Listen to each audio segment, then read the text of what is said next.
Hi, good.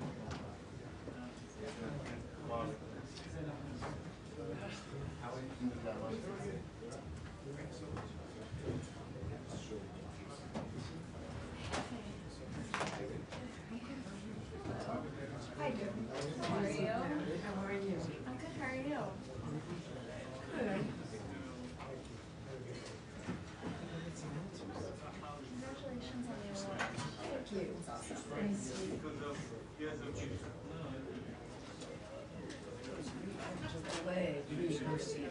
Oh, nice. When is that? In May. Okay. Will still be warm, presumably? Is anything warm? My garden's gonna get frozen. Yeah, did you see there's a freeze warning tonight? I was just at the cathedral, which is the coldest. Yeah, exactly.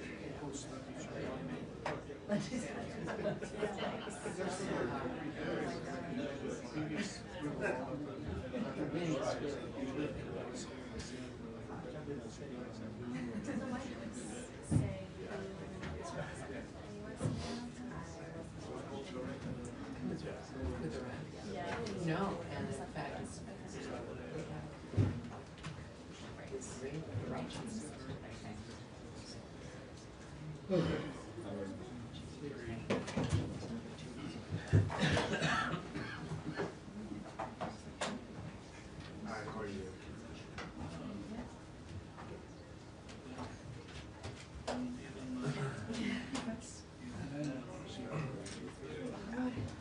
How are you? I'm okay. How are you doing?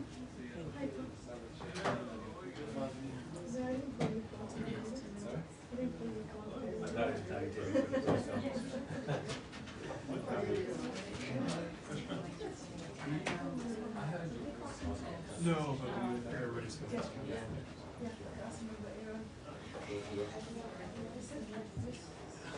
Congratulations. Yeah. How was it? Pretty successful.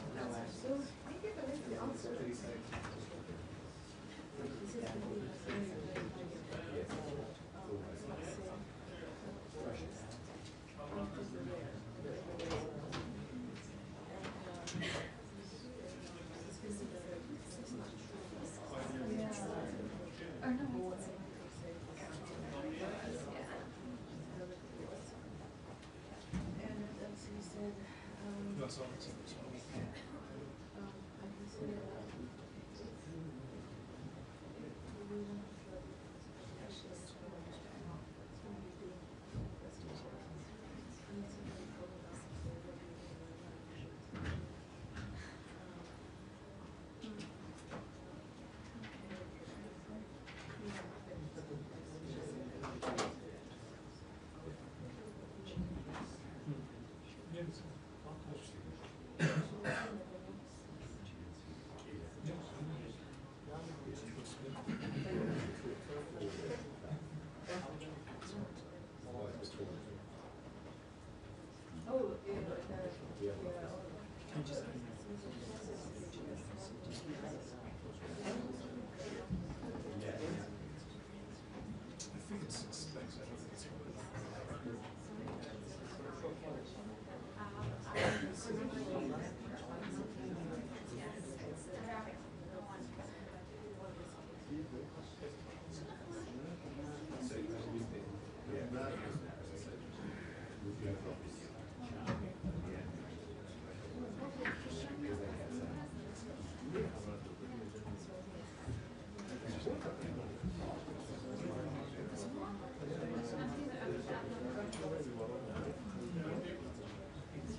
Yeah.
Thank you, ma'am.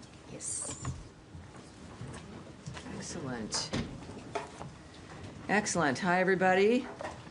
Tuesday. Happy Tuesday.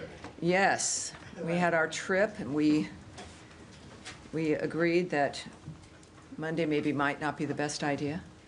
But also, of course, the White House was very busy yesterday. Very busy day for the country and for the world.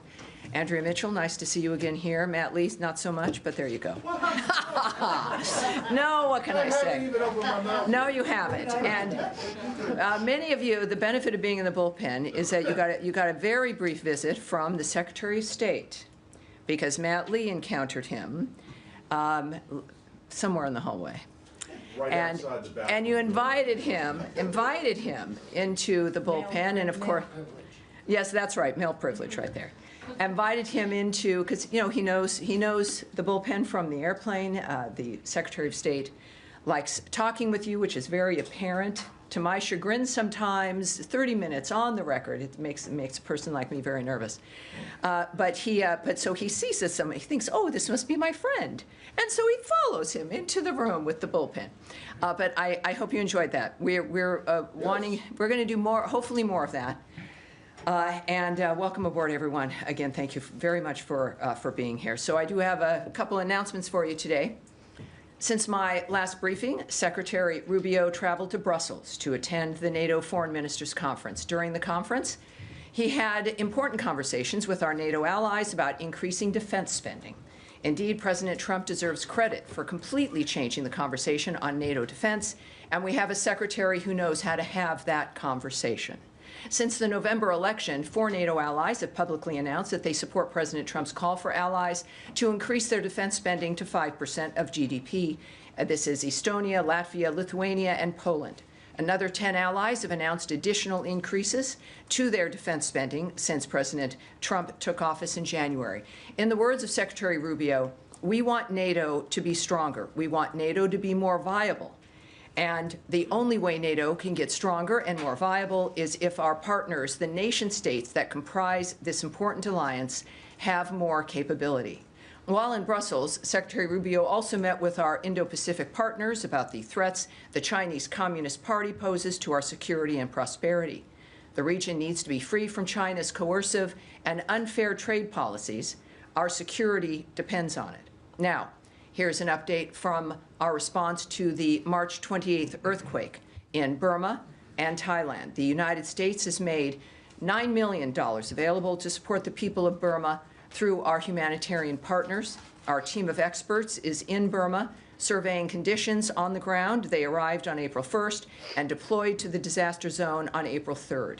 Our humanitarian response team helps ensure that support is directed to the most affected communities with the greatest needs. We are working with partner countries as well as international and local partner organizations to maximize efficiency and effectiveness. As the response shifts from rescue to emergency relief, the United States has support in place to help with emergency shelter, food, medical support, health access to clean water, and sanitation.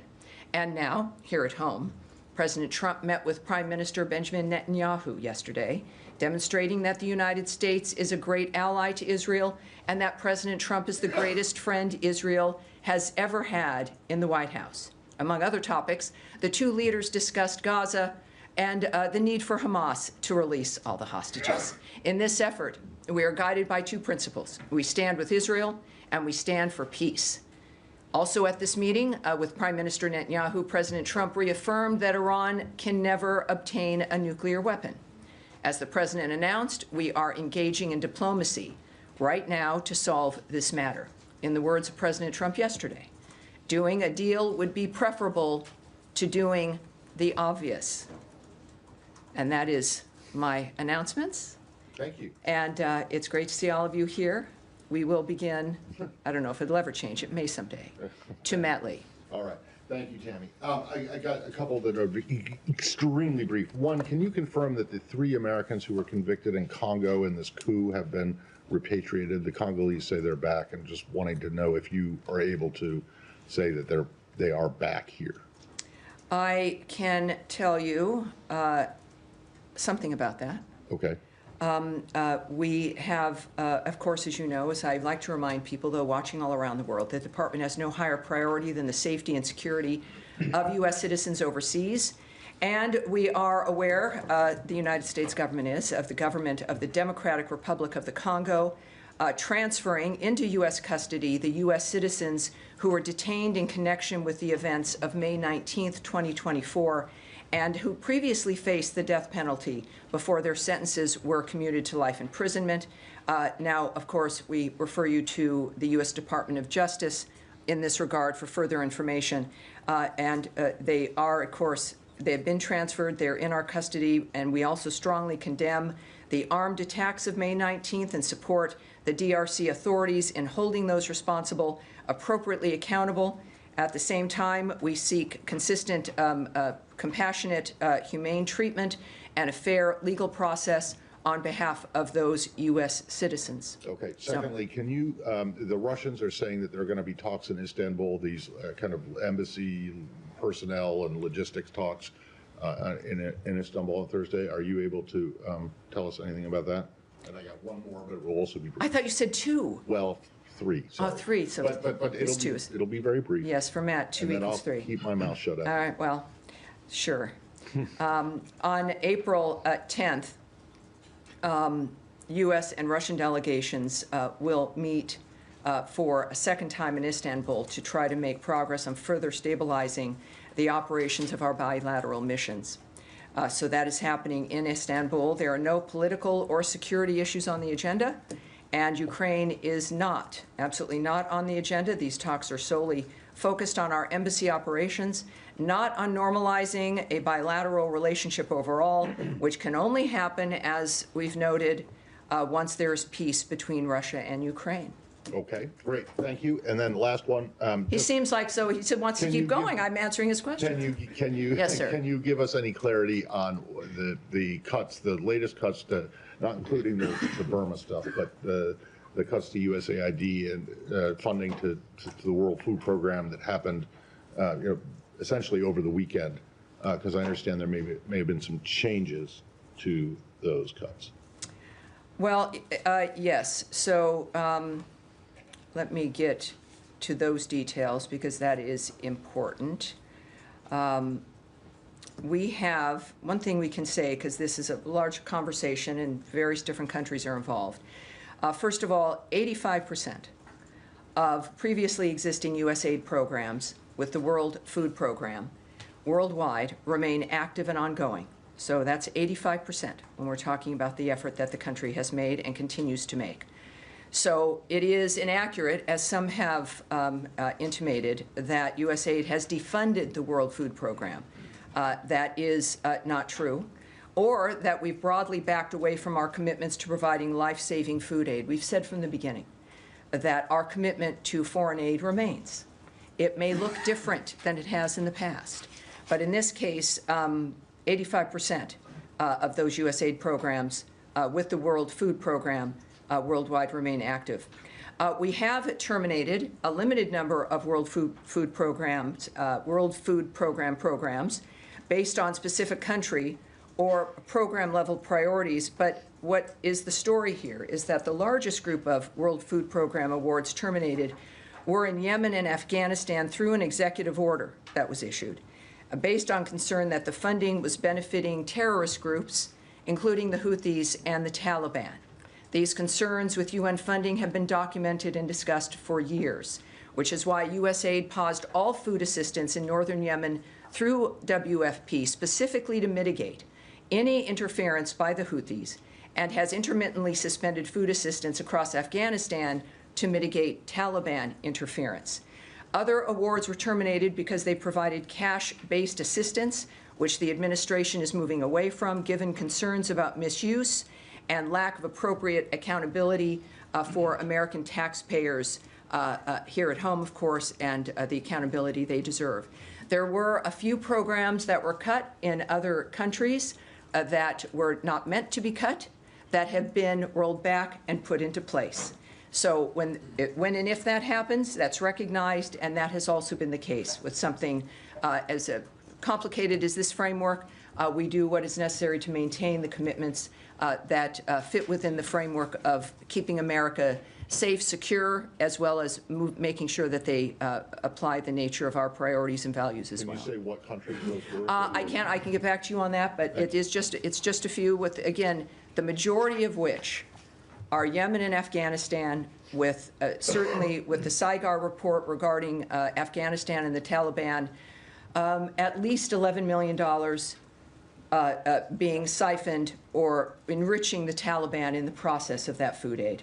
All right, any questions? Andrea Mitchell, yes, ma'am. Thank you very much. You mentioned the Iran conversations between the president and the prime minister yesterday.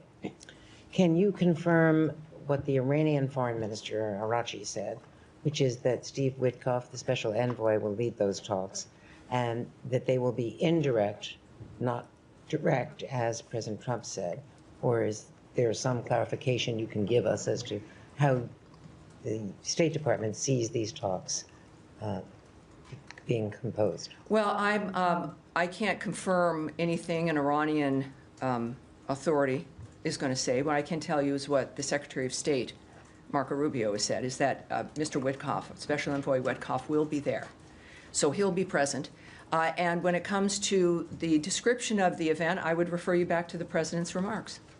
That's who I rely on. Can you define what is meant by direct talks? Because the I'm Iranians are insisting at the foreign minister level that they are Sure. indirect. That's nice for the Iranians. I would refer back to the President of the United States, President Donald John Trump. I have one more subject. Yes, I'm not of course. poor like You can also have more questions, absolutely. The other thing I wanted to ask you about, colleges, universities around the country are saying that with little or no notice, to them or their students, there have been massive cancellations of student visas without explanations. In some cases, some of the students have said they are for reckless driving citations. These are not students who are involved in protests. Not that that would necessarily justify it, but just can you clarify the way these are being canceled? Is there a process to determine? Is there a threshold for determining why a student visa would be canceled, and what are the criteria? Well, we've never gone into the details of the visa process. We don't discuss individual visas because of the privacy issues involved. We don't go into statistics or numbers. We don't go into the rationale for what happens with individual visas. What we can tell you is that the department revokes visas every day in order to secure our borders and to keep our communities safe, and will continue to do so. The criteria, as it is applied appropriately, and that's the extent that this is what we've been dealing with, right? And we've never been, and we're not inclined to answer those specifics, but I think the American people know, as we're seeing, that we take the border seriously, we take the visa process seriously, and the number of revocations, I can say, is dynamic, which is why we don't give those numbers out. Again, we're not going to give statistics, only because of always the continuing fluidity of the situation when it comes to visas and the reasons they are revoked, which is personal and private. And just the last question on this this. You're general beating subject. Matt Lee when it comes to 2 being 4 now. But the Secretary's announcement, the announcement that came out the other day about the cancellation of passports holders from South Sudan, when South Sudan is in some considerable conflict right now between their leaders. There's a great deal of turmoil and violence in that country. What is the reason, more broadly, not individual reasons, for canceling visas to passport holders from South Sudan when there is so much danger for anybody going back? I have a few things for you on that. So enforcing our immigration laws is critically important to the national security and public safety of the United States. Every country must accept the return of its citizens in a timely manner when another country, including the United States, seeks to remove them.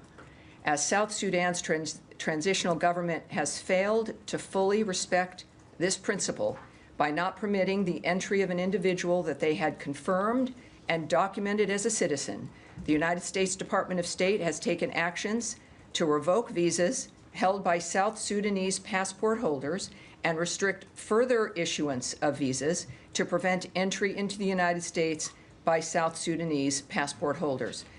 We will be prepared to review these actions when South Sudan is in full cooperation, and Secretary Rubio has said it is the responsibility of each nation to take back their citizens who are illegally present in the United States in a serious and expeditious manner. We are unwavering in our commitment to end illegal immigration and bolster America's border security. So this is the, we understand also that the South Sudan has made a statement that they've agreed finally to accept the individual in question, and we are aware of that remark. And this is, they committed on April 8th to grant the individual permission to enter their country, and we look forward to the government of South Sudan following through on that remark. And we will then be prepared to review, once again, these actions when South Sudan is in full cooperation. All right. Yes, ma'am.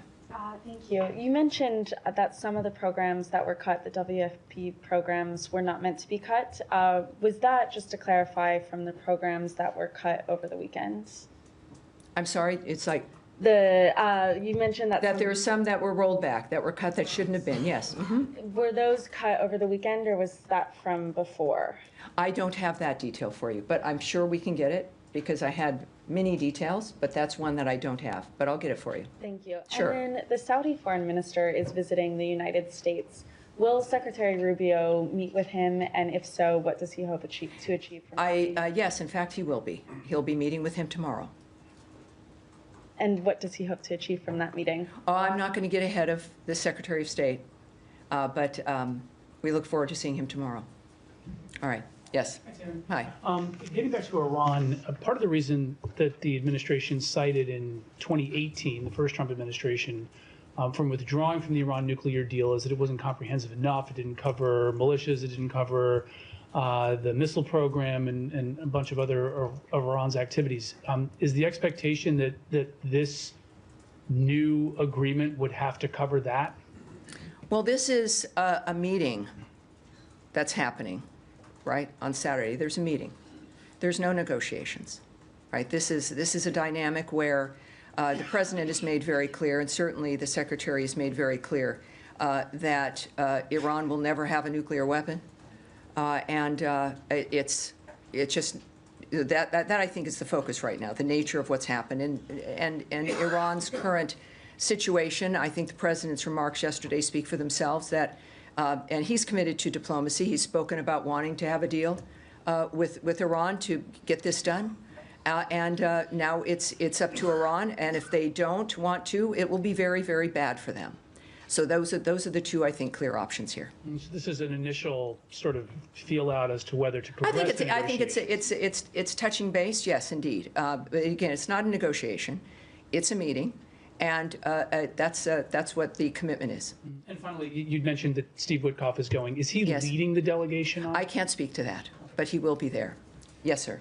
Thanks. Can I just follow up from Rich when you're saying it's a meeting rather than a negotiation? Correct. The Iranian government has said that it's a matter of they want sanctions relief. Is that something that the United States is prepared to discuss either at this meeting or in Well, the future? again, I'm not going to get ahead of any kind of conversation or process, diplomatic considerations. Certainly, I can't get ahead of a negotiation because this isn't one. So that's not something I can speak to.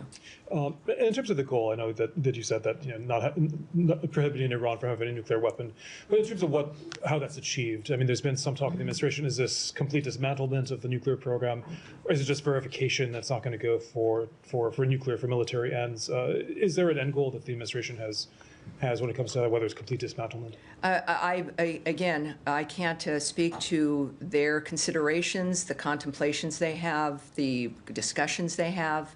We do know that there is something very, very clear and distinct that is on the table that needs to be accomplished. And they're certainly, see now, because I have so many opinions. And you're waiting, Sean is waiting for me to kind of, we all have opinions, but what I can tell you is that the very specific thing that needs to be accomplished, which would make the world a much safer place, is to make sure that Iran never gets a nuclear weapon, that there is no room around that fact. And that is something worthy of focusing on at this moment. Yes, Nadia. Thank you, Tammy. I have two questions. Yes, ma'am. On the Iran... No, you have 7. I'm sorry. No, 2. All right. Only 2, I promise you. On the Iran talks, is this meeting primarily focusing on preventing Iran from acquiring nuclear weapons, or are they going to discuss Iran's support for proxies in the region, considering there were reports that Iran stopped supporting the Houthis, or alerts not supporting the Houthis? That's my first question. Right. Again, this is not a negotiation. There aren't things being negotiated in that regard. This has been described to me as something that is a matter of determining what's possible in the conversations. It's a touchback, and that's the extent of what will be happening. Yeah. Okay, Yes. second question. Yes. I have Oh, two. the second. That's forget. right. I'm Okay. sorry. Go ahead. That's okay. Yes, ma'am. Second question on Gaza, actually. The situation is horrific. There is no water, there is no electricity, there is no food for almost 1 month. This is a gross violation of international humanitarian law, as you know. What is the United States is doing to alleviate the suffering of civilians in Gaza? And second, since you talked about the meeting between Netanyahu and the secretary, any prospect of a ceasefire that was discussed yesterday? Our efforts to bring back the ceasefire that we were happy to have at the beginning of this, before Hamas turned its back on the ceasefire, is something that the administration, that the President and Secretary Rubio have said we would want back. There's nothing that is cut off in the sense of where we go from here. It is clear. And the effort, as we are asked every briefing, which is appropriate because of the nature of the issue, is none of us, we're engaging in this to stop the suffering. When there is a resumption of a conflict, and the nature of this conflict, with so many hostages also still being held, it of course disrupts the humanitarian aid. And that is something that concerns all of us and that we seek to change. There is one group that has broken ceasefires, that continues for generations to move the suffering, and that is Hamas. And it's a remarkable dynamic where you have multiple players here that are working and constantly making an effort to stop the carnage and the suffering, and to stop the conflict on the ground so that humanitarian aid can flow.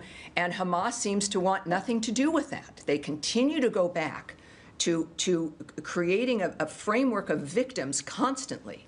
So I would say that obviously our effort is to get a ceasefire on the ground again, specifically so we can get aid into the area, specifically so that we can discuss what the region understands, which is the need for a new way to move us out of this horrible cycle. And obviously, that's what we've been dealing with for generations. President Trump is determined to end it once and for all, as is Secretary Rubio. They have one term, and this is why things have to move quickly. It never stops. Their efforts in the Middle East and on Gaza never stop. And that's what we hope for. And the results, hopefully, obviously, is for peace on the ground, for humanitarian aid, and for Gazans and everyone in the region to have a future to look forward to that they can trust. Yes, sir. Thank you, Tammy. Two more questions here on Ukraine. Yes, sir. Can you please also confirm that there will be U.S.-Ukraine dialogue negotiation this week in Washington? And any color you can offer, who's going to be involved? Will they be in this building as well? I can't speak to any conversation or discussion about Russia-Ukraine here. Right. Thank you. On Chinese involvement in Ukraine-Russia war, President Zelensky today posted a video suggesting that they captured 2 of Chinese nationals fighting in Ukraine on behalf of Russia. Does the Secretary have any comment on that? And does it change your view, your position on how to help Ukraine, beef up Ukraine's hands? Yeah. Now that we know they're fighting against not one. It's disturbing. Power. It's disturbing with North Korea participating. It's disturbing with the Chinese soldiers having been captured. We're aware of those reports that Ukraine captured 2 Chinese citizens fighting on behalf of Russia in Ukraine. China is a major enabler of Russia in the war in Ukraine. China provides nearly 80% of the dual-use items Russia needs to sustain the war. 80% comes from China. As President Trump has said, continued cooperation between these 2 nuclear powers will only further contribute to global instability and make the United States and other countries less safe, less secure, and less prosperous. I think that's an understatement. Just to follow up, Secretary spoke to us during the travel. He said that he will give some time to Russia to clear up its position in terms of whether or not they are serious about the peace talks. Yes. Do the events of this weekend, them targeting Zelensky's hometown and other attacks, do those events contribute, to the Secretary's position on that? Well, I know he loves talking to you guys on the trips. We were at NATO together, and he appreciates that. And he had a press conference at the end of NATO where he did go into very specifics when he was asked about the timeline, is that we would know within a matter of weeks if Russia was serious about peace.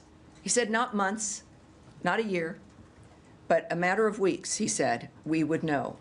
And I think that this goes to the argument that they've made, even in the beginning of the talks, some of the summits with Russia, and the first summit was, as the Secretary had noted, was to determine if they were serious. And so this, as I've mentioned, right, these are active men with a term in which to get this done. And plus the lives affected, we don't have time. Every day, every week that goes by affects the quality of people's lives, and some people who are alive now will not be alive tomorrow. So it is held with urgency. It will be a matter of weeks. And of course, you mentioned the attack on Kryvyi Rih, which is I guess the hometown of President Zelensky. It was a Russian Federation ballistic missile strike in a residential neighborhood of that town. It is further underscores President Trump's urgent call for peace. And he's affected by this. It's long time to stop the death and the destruction and end this war, just as we know President Trump has been committed to finding and demanding the return of the missing or stolen Ukrainian children from Russia. So this is the top of the mind for President Trump and for Secretary Rubio. Yes, dear. Thanks, Tammy. Continuing on the 2-question trend. First of all, an American teenager was shot and killed and 2 others were shot in the West Bank. Has the U.S. called on the Israeli government to investigate their killings? We are certainly aware of that dynamic. We send condolences to the families involved. These were teenagers.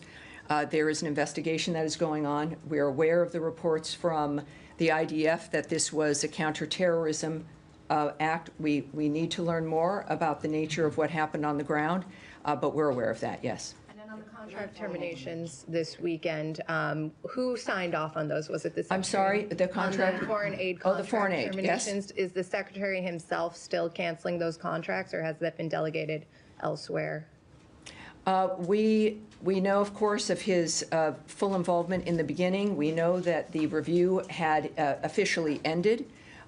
We also know of his schedule, and I've asked specifically from his office as well to get me that information, because you and some others have also been asking now about the nature of how this is transpiring. My goal is to get a fuller view now that that review has ended, and that we have bureaus here addressing issues regarding foreign aid, et cetera. And I think that we have, I think it's time now for a fuller understanding of that, and that's part of that, and so we'll get that back to you. But expect, my goal is to have a more comprehensive answer regarding now, the process now on the ground for us. All right? Follow up on Jennifer's question. Yes, certainly, Saeed. Thank you very kindly. Now, when Shireen Abu Akleh was killed by the Israelis a couple of years ago, the American security coordinator was involved in investigating, and they drew a conclusion. My question to you is twofold on this issue regarding the boy. First of all, is the American security coordinator for the West Bank, is he involved in this thing? Is he going to follow up? And my second question, has there been any calls to the family from this building or from the U.S. ambassadors and so on to learn the circumstances? Well, again, there's things on the ground. We don't have the complete picture of what was going on the ground. I know that we're aware of the reports. We certainly always are engaged in the nature of what's happening with American citizens, and that's the case here, and that's the extent of what I'm going to say. Yes, sir. Right there. Yes, go ahead. Yeah. Thank you. Appreciate it. Two questions. I'll ask them back to back. Number one, UN Secretary General Antonio Guterres announced earlier today that he would not participate, the UN would not participate in the resumption of IDF humanitarian aid delivery into Gaza because he felt the parameters were not sufficient, not appropriate. Would the State Department consider, or planning even, to step in to aid the IDF in humanitarian aid delivery, given the importance that the State Department is placing on that particular area? And the second question is, what does the State Department view as a positive role for Turkey in Syria? Well, first of all, the reason there's aid issues and movement issues in Gaza is because of the resumption of the conflict. So I know we work through our partners on the ground. The fact is that if it was safe to move aid through Gaza, it would move. And at this point, that's clearly an assessment that it hasn't been safe. So I'm not going to speak about or presume to talk about what the State Department would do. Those are the decisions of the Secretary and of the President, of the highest levels of this government, about how to move through that framework. So that's not something that I'll speculate on. And your second question was? What does the State Department view as a positive role for Turkey in Syria, given the President's reaffirmation of his affiliation with President Erdogan? I think I know a great deal, I think as we all do, about Secretary Marco Rubio.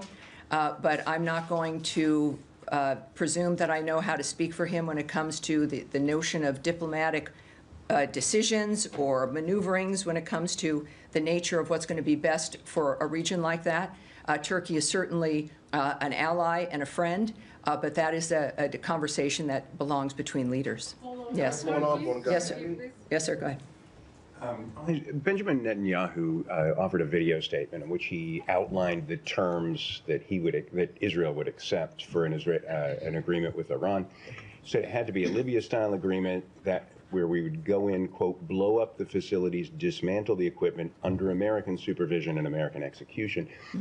Is that a position that Secretary Rubio agrees with? Is it a precondition by Israel that the U.S. is willing to accept? I can't discuss that because I wasn't in that room. I certainly don't speak for Israel or for the Prime Minister and his remarks about what's important to him. So I would leave that to the nature of conversations at that level, certainly not something for me to comment on here. When the President says that he would rather resolve this through diplomacy rather than the alternative, sure. Can you just spell out what is the alternative? Is it a U.S. military strike on Iran? Well, I guess that's something that everyone's supposed to consider, right? The President has made himself very clear about what he prefers, and that's diplomacy and making deals.